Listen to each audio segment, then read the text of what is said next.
I don't remember how I first came to know about Dark Souls, but I clearly remember knowing that it is a very difficult game. And I do remember trying it out after some time and developing an instant dislike towards the game when I could not get past the first 2 tutorial mobs at the Undead Asylum. This game is just hard for the sake of being hard. That's what I thought and kept thinking for a long time until recently when I completed Dark Souls 1 and 3 and finally came to a realization that as to how wrong I was back then.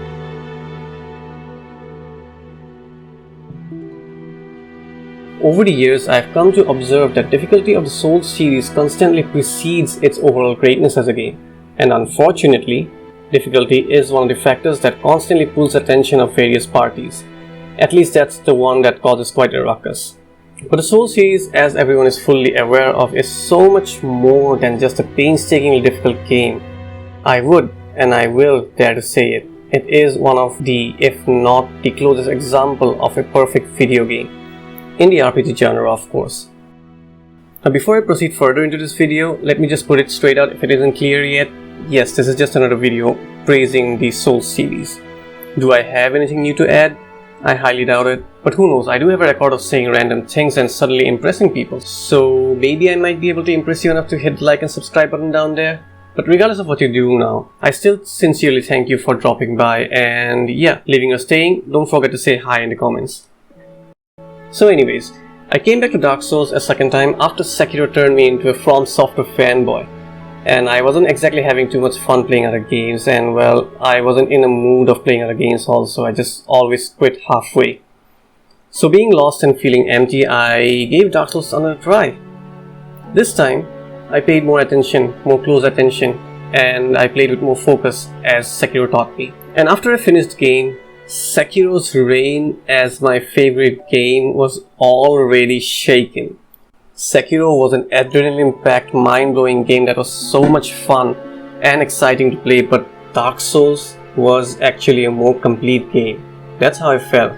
From the exploration to combat to storytelling, this game just does everything right. Some may argue that the storytelling wasn't that good, as it is not that clear, but this formula that Miyazaki-san used worked like a charm. The vagueness of the story enticed the immense curiosity that our human minds possess, and this in the end led to a more enhanced gaming experience as figuring out the story itself became an interesting game.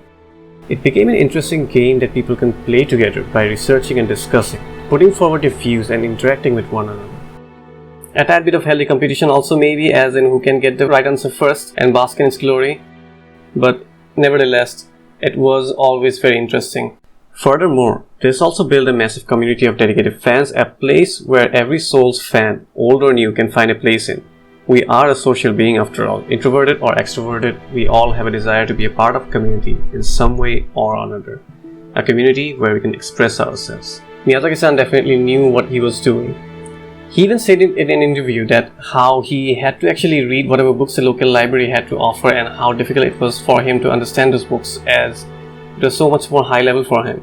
So he had to actually opt out to putting the pieces together by himself to make sense, to understand what the books were conveying. He wanted his players to get the same experience like that, and he did it with utmost fineness. Heck, he actually got someone like me hooked into the story, someone who hardly cares about story in video games, to be honest. Anyways, a good story always needs to be encompassed with a proper world design, a world that can set the tone and put the player into its atmospheric ingenuity. A world that can reflect the lore and make the player feel the emotions of the beings living in it. I don't think I need to remind anyone who played the Souls series the kind of atmosphere these games create. How it immerses the player into a world which once stood gloriously but now is slowly slipping into its grave. The music, the art style, the NPC, how they behave, everything just captures the player and doesn't let them go even for a second. I constantly felt a lingering feeling that always kept telling me, let's just take a look around the corner. Hey, since we came this far, why not just check out that alley? Maybe we'll find a new NPC or maybe an item which can give us an interesting description. I guess it won't be wrong to say that this had an addictive nature to it. Now till now I've been talking about things that enhance the gameplay experience, but what about the gameplay itself? Earlier when I said Dark Souls is a more complete game, I was thinking more about the combat and the build system of this game. Make no mistake though, the other elements do contribute to this being a complete game, but that thought weights in even more when I think about the combat and the build system in this game. The combat in this game is not fast-paced It's slow and methodical in nature.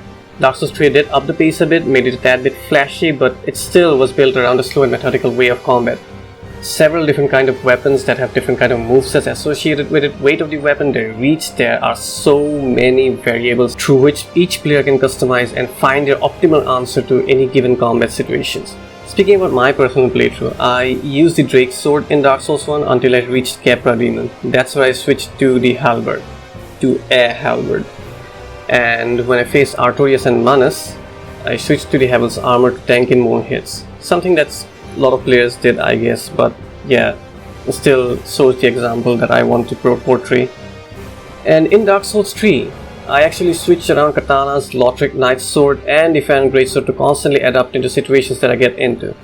These games have a plethora of ways to challenge the player, but at the same time they also give ample number of ways to tackle them. We just need to use our brains a bit. Think, just something that I absolutely adore about these games.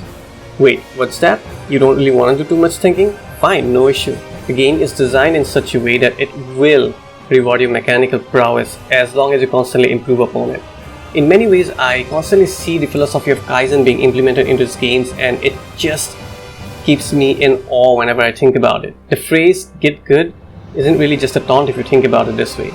And just to add in an exclusive personal opinion, I love the build system in this game. I know everyone loves it, but why I call it exclusive personal opinion is because I'm someone who doesn't like excessive grinding for leveling up. One of the major reasons why I always am kind of reluctant in picking up RPGs, core RPGs, is because there's far too much grinding involved in them. But the grinding required in Dark Souls is just right. It never broke the pace of the game. Now, as the story of a game needs to be encompassed with a proper world design, the combat of a game needs a solid ground to be performed in. That line doesn't really match at all, but I can't think of anything better. Anyways, the level design is the topic here, and Dark Souls 1 is definitely one where this topic should start off, as it is the part 1 of the series, and because of the unique, innovative design created by the team of developers. This is quite related to the world design topic also, and I'm pretty sure every Souls player have already guessed at what I'm implying towards. The interconnected world design of Dark Souls 1 is and always will be mind-blowing. This really makes me respect the designers a lot, as I strongly believe this took a hell lot of thoughts and repeated analysis to build such a world. The coherent world design played a crucial role in player experience. I was always filled with surprise and relief whenever I found my way to Firelink Shrine out of nowhere, or to any other locations for that matter. It was always so exciting. I really can't find a word here, unfortunately, but it was just an amazing experience. Dark Souls 3 went on a different route, and I did miss the interconnected world design, but overall the levels were still very well made. Enemy placements were spot on, there was still ample amount of shortcuts and hidden locations, and of course, once again, the atmosphere was still constantly good. Except for maybe Fanscape. Man, I hate the swamps. To put forward my final thought, the Souls series is not a collection of just hard games. As a matter of fact, they are not really hard. These are games where the challenges are put forward to a player in a very reasonable manner so that it brings out the part of people that makes us grow into who we are today. Constantly seeking solutions to problems, constantly seeking efficiency in completing any given task, and constantly trying to become better than who we were before. Well, that's it from me on this one. Thank you for watching, and if I may interest you, here's a playlist of me playing Dark Souls 3, and if by any chance it may interest you, here's a playlist of me playing Apex Legends. Hope to see you guys next time, and until then, I'll excuse myself and go watch the Elden Ring trailer once again. Take care.